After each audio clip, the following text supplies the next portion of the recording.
और चलिए हेडलाइंस के बाद अब सीधे रुख करेंगे खबरों का। शुरुआत करते हैं बेहद महत्वपूर्ण खबर के साथ, जहां डीजीपी दिलबाग सिंह ने एक कड़ा संदेश दिया है। पाकिस्तान में आतंकवादियों को ये कड़ी चेतावनी उन्होंने दी है। आतंकवाद को पुनर्जीवित करने वाले सुरक्षित नहीं रह पाएंगे, हम उन्हें ढूंढते हुए पाकिस्तान तक पहुंच जाएंगे। ये बड़ा बयान डीजीपी दिलबाग सिंह का सामने आया है। आतंकवादियों की सहायता करने वाले उन तमाम लोगों के लिए ये कड़ी चेतावनी है। एक कड़ा संदेश डीजीपी दिलबाग सिंह ने यहां पर दिया है। आपकी तरफ से चिनाब वैली टारगेट रही है मगर रहेगी नहीं, ये बात बड़ी साफ तौर पे कह देना चाहते हैं, क्योंकि रिजौरी पुंछ में इन्होंने फिर से कोशिश करी कि मिलिटेंसी का बीज फिर से बोया जाए। उस बीज को नाश करने की कार्रवाई बड़ी सख्ती से चल रही है। रिजौरी के साथ क्योंकि आगे रियासी का एरिया लग जाता है, रिजौरी के साथ वैली का एरिया लग जाता है, इसलिए इनकी कोशिश होती है कि उधर से इन्फिल्ट्रेशन करवा के पाकिस्तान की सरहद की तरफ से इस तरफ इनको रिजौरी पुंछ के रास्ते से या फिर रियासी की तरफ या रियासी से होकर के आगे कश्मीर की तरफ या फिर जो डायरेक्टली इलाके लगते हैं उससे कश्मीर की तरफ चलाया जाए। काफ़ी लोग जो ऐसे इन्फिल्ट्रेट करके आए थे उनका खात्मा हो चुका है। डोडा किश्तवाड़ की रेंज में डट के पहरा दिया जा रहा है पुलिस और फोर्सेस की तरफ से, और उसके साथ साथ लोगों की तरफ से कोई भी ऐसा गलत अंसर अगर यहाँ पर कदम रखेगा, जहाँ पर इस तरह की नकलो हरकत करेगा, तो उसका मुंह तोड़ जवाब दिया जाएगा। इस वक्त जो सरहद के पार जहाँ के गद्दार बैठे हुए, जहाँ पर मिलिटेंसी की शाख फिर से जिंदा करना चाहते हैं, उनको ये क्लियर पैगाम देना चाहते हैं कि वो उस पार बैठ के भी आराम से नहीं बैठ पाएंगे, क्योंकि हम वहाँ तक भी पहुँचेंगे और जहाँ भी जो उनके नकलो हरकत करने वाले लोग हैं उनको हर तरीके से सख्ती से कुचला जाएगा। सर, प्रॉपर्टी सीज कर रहे हैं आप, जो मिलिटेंट्स पाकिस्तान ऑक्युपाइड कश्मीर में, क्या स्टेटस है उसका? और सर, 2 दिन पहले आपने जहांगीर सुरूरी की एक हाइड आउट बस्ट की कि पिछले 30 सालों से वो अरेस्ट इवेड कर रहा है, तो क्या प्रोग्रेस है उसके खिलाफ जहांगीर सुरूरी को पकड़ने के लिए? देखिए, वो आगे पीछे चलते चलाते आपको पता है कि उस उम्र में पहुँच चुका है, बूढ़ी हड्डियाँ कब्र के करीब हैं। हम चाहते हैं कि हम ही उसको कब्र तक ले जाएं, तो मगर अगर हम नहीं ले गए तो खुद भी कब्र के करीब है वो, इसलिए जल्द ही वो वक्त दूर नहीं है जब वो कब्र में होगा। उसके साथ ही जो साथ साथ जुड़े कभी कभार उनका सफाया टाइम टू टाइम होता रहा। 1-2 अभी भी उसके साथ आगे पीछे चलने वाले कहीं ना कहीं उसके साथी होने का दम भरते हैं, उनका भी सफाया जल्दी होगा। इसके अलावा जो आगे पीछे का एरिया इलाका जिसका आपने जिक्र किया है, उसके ऊपर हमारी सख्त नज़र है। सब जगह पे कार्रवाई चल रही है। उनकी प्रॉपर्टी जो पार से बैठे गद्दारी जहाँ पर अपने लोगों के साथ कर रहे हैं, उनको हमने निशाना बनाया है और आगे भी इनके खिलाफ सख्त कार्रवाई चलेगी। और चलिए आगे बढ़ेंगे और न्यूज 18 की खबर का बड़ा असर हुआ है। स्कूटी सवार को रौंदने का ये पूरा मामला है। 28 अगस्त का वीडियो सोशल मीडिया पर जमकर वायरल हुआ था, जिसमें एएसपी के चालक ने एक स्कूटी सवार को रौंदा था। पीजीआई में उसका इलाज जारी है और इसी खबर को न्यूज 18 ने प्रमुखता से दिखाया था और इसी खबर का बड़ा असर हुआ है, जहां स्कूटी सवार को रौंदने के मामले में एएसपी के चालक के खिलाफ एक बड़ी कार्रवाई अमल में लाई गई है। चालक के खिलाफ विभागीय जांच के आदेश दे दिए गए हैं। मामले में एफआईआर दर्ज करा ली गई थी। चालक को भी लाइन हाजिर कर दिया गया था और अब विभागीय जांच के आदेश दिए गए हैं।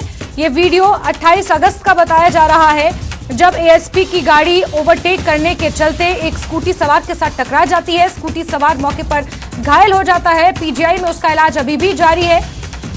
न्यूज 18 ने इस खबर को प्रमुखता से दिखाया था, जिसके बाद यहां पर ये बड़ा एक्शन हुआ है। न्यूज 18 की खबर का बड़ा असर ये देखा जा रहा है, जहां एएसपी के चालक के खिलाफ विभागीय जांच के आदेश जारी कर दिए गए हैं और उस चालक को लाइन हाजिर भी कर दिया गया है। एफआईआर पहले ही दर्ज करा ली गई थी और अब बड़ा आदेश आया है, जहां विभागीय जांच उस चालक के खिलाफ होगी। घायल यशवंत 28 साल का युवक है। मंडी के सम्राट होटल में वो शेफ की नौकरी करता था। आपको बता दें, पीजीआई चंडीगढ़ में उसका इलाज जारी है। न्यूज 18 ने प्रमुखता से इस खबर को दिखाया था, जिसका बड़ा असर हुआ है। स्कूटी सवार को रौंदने का ये मामला था। एएसपी सागर चंद्र की गाड़ी से इस स्कूटी सवार को टक्कर लगी थी और अब बड़ा आदेश यहां पर दिया गया है, विभागीय जांच का आदेश दिया गया है। आपको बता दें मामले में एफआईआर भी दर्ज करा ली गई है, चालक को भी लाइन हाजिर कर लिया गया है।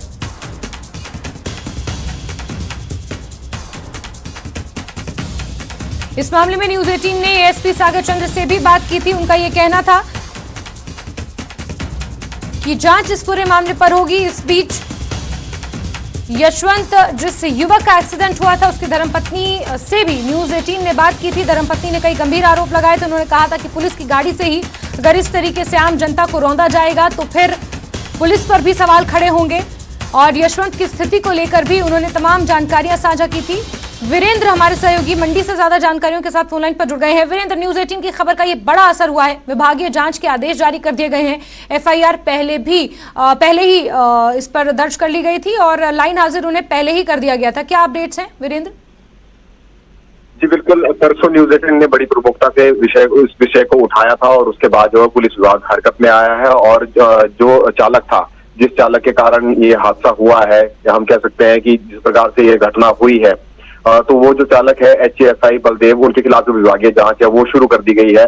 और हालांकि उन्हें लाइन हाजिर पहले ही कर दिया गया था और अब उनके खिलाफ जो विभागीय जांच शुरू कर दी है। आज एसपी मंडी सौम्य सामशिवन ने इस संदर्भ में जो है वो जांच के आदेश जारी कर दिए हैं और अब डिपार्टमेंट मतलब उनके खिलाफ अलग से जांच करेगा, अलग से उनके खिलाफ वो कार्रवाई विभाग करेगा। जो एफआईआर दर्ज हुई है उसमें तो जांच पड़ताल चलती ही रहेगी, लेकिन डिपार्टमेंट अपने स्तर पर भी जो है वो अलग से जांच पड़ताल करेगा और इस सारे के सारे विषय को लेकर जो एक रिपोर्ट तैयार करेगा। वो रिपोर्ट फिर एसपी मंडी को सौंपी जाएगी और उसके बाद फिर ये रिपोर्ट हो सकता है कि शायद डीजीपी हिमाचल प्रदेश तक जाए और फिर वहां से जो है वो कार्रवाई के आदेश जो है इसके ऊपर जारी होंगे।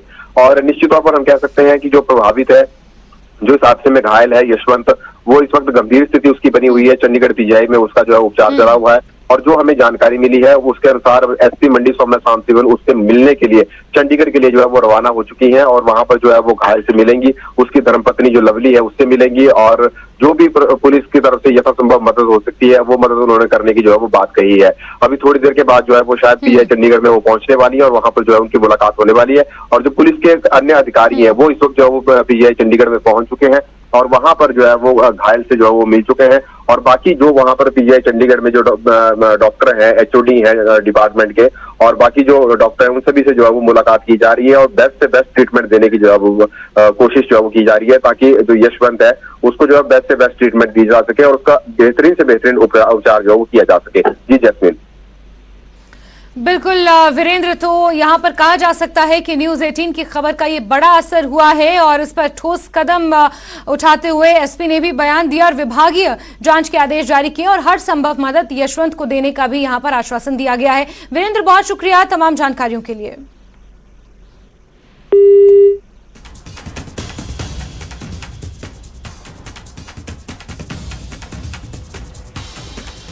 तो आपको बता दें कि न्यूज 18 की खबर का बड़ा असर, जहां घायल यशवंत को हर संभव मदद का आश्वासन मंडी एसपी सौम्या ने दिया है और इसी बीच एएसपी के चालक के खिलाफ विभागीय जांच के आदेश भी दे दिए गए हैं।